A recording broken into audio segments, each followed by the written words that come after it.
Assalamualaikum. Hi, I'm Dr. Ki from GLOJAS Aesthetic Clinic. Semua orang dah tahu kan minggu depan kita dah nak berpuasa. So hari ni saya nak share 5 tips macam mana korang nak maintain you guys punya kulit even though korang berpuasa.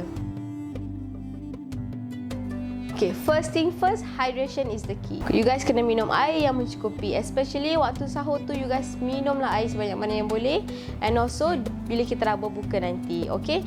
But kenalah ingat, jangan minum air manis sangat, okay? Tips yang kedua, agak klise lah, amalkan pemakanan yang sihat. Mesti banyak sangat bazar yang korang tak sabar nak pergi kan? TTDI ada, Subang ada, Gombak ada kan? Tapi mesti korang kena kawan nafsu, okay? Macam mana korang nak kawan nafsu? Nanti next video korang kena tengok.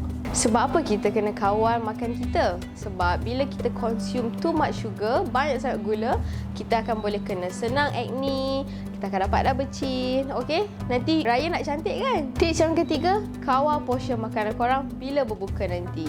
Okay, bila korang kawal portion ni, bukannya dia boleh bantu berat badan, but even get a better skin. Okay, point yang keempat ialah you guys boleh buat light exercise. Ni kalau boleh lah. Okay, mesti korang macam penat kan kalau berpuasa tu.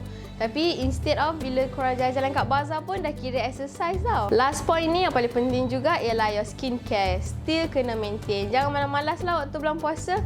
Apply your hydrating moisturizer and paling penting your sunscreen. Okay, tapi jangan risau. Most of the treatment yang kita offer untuk promosi lagi gaya, lagi raya takkan batalkan puasa korang.